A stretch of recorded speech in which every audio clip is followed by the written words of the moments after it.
Κύριε Παπακοσταντίνου, καλό μεσημέρι.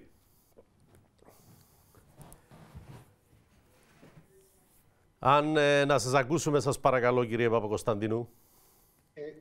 Ναι, μια χαρά δεν ήταν. Ναι.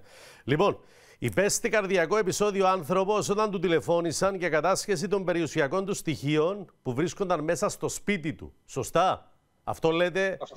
Αυτές είναι οι πληροφορίες που έχουμε, ναι. Και εσείς τι ζητάτε μετά από αυτό το περιστατικό? Κοιτάξτε να δείτε. Το 2013 έγινε στην Κύπρο κάτι το οποίο δεν είχε γίνει ποτέ και πουθενά στον κόσμο.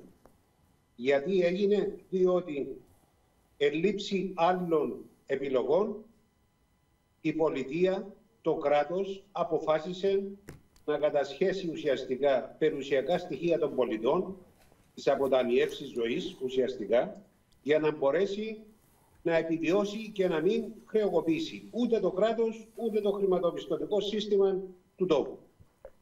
Μετά από αυτό έρχεται η δικαιοσύνη, που είναι το τελευταίο αποκούμπι των πολιτών, να επιδικάσει έξοδα για αγωγές οι οποίες έχουν αποσυρθεί και αγωγές οι οποίες είχαν κατατεθεί μετά από προτροπή του Ανωτάτου Δικαστηρίου του 2013, στο οποίο κατέφυγαν με προσφυγές αρκετοί για να ακυρωθούν τα διατάγματα του κουρέμματος του 2013, το Ανώτατο Δικαστήριο είπε να πάτε στα επαρχιακά δικαστήρια και να διεκδικήσετε αποζημιώσεις. Αυτό και έγινε.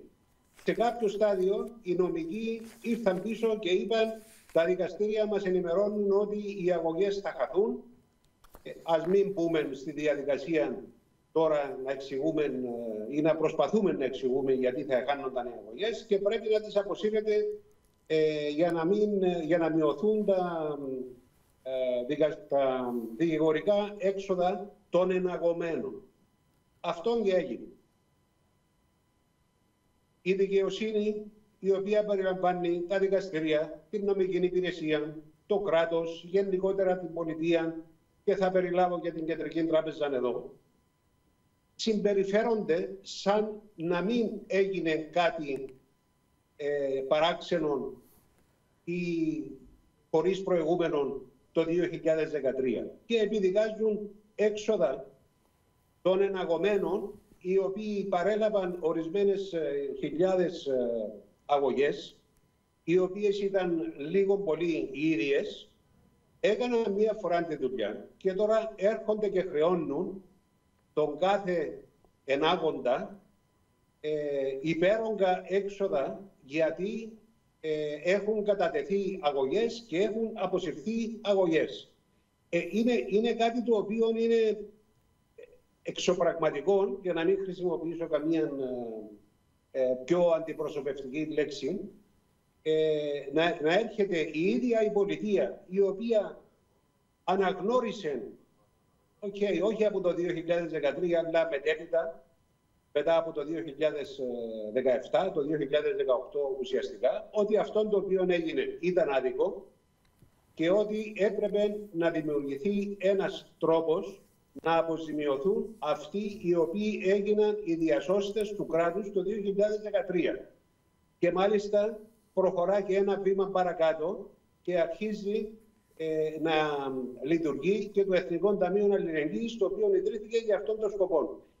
Δεν γίνεται η ίδια πολιτεία, η οποία αναγνωρίζει το άδικο το του συνέβη το 2013, να έρχεται τώρα να ζητά από αυτούς οι οποίοι πλήρωσαν την ύφη το 2013 να ξαναπληρώσουν.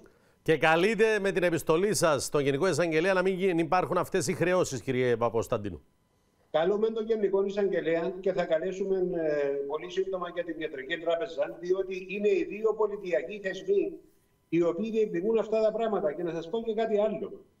Μέσα στους εναγωμένους υπήρχαν και ιδιωτικές εταιρείες, οι οποίες οι ιδιωτικές εταιρείες έδειξαν πραγματικά το ανθρώπινο τους πρόσωπο και δεν διεκδικούν τα επιδικασθέντα δικηγορικά έξοδα. Οι μόνοι οι οποίοι τα διεκδικούν είναι οι πολιτιακοί θεσμοί αυτής της χώρας.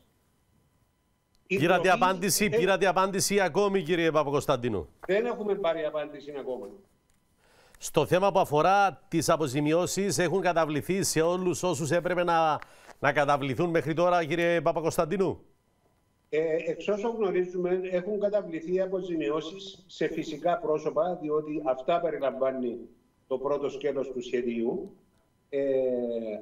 Όσοι είχαν επαληθεύσει τα ποσά τους μέσω της ηλεκτρονικής πλατφόρμας μέχρι τις 13 Αυγούστου του 2025.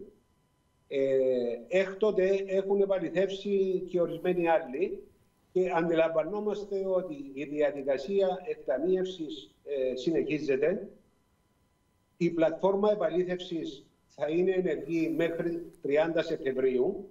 Επομένως, όσοι επαληθεύσουν τα ποσά τους και βάλουν τα στοιχεία των τραπεζικών του λογαριασμών μέχρι το τέλος του Σεπτεμβρίου, θα πληρωθούν με αυτήν την εκταμείευση, η οποία ξεκίνησε τον Αύγουστο και συνεχίζει, και υπολογίζω ότι αν υπάρχουν άτομα τα οποία θα περιμένουν την τελευταία μέρα να κάνουν την επαλήθευση, οι εκταμιεύσεις θα συνεχίσουν και τον Οκτώβριο.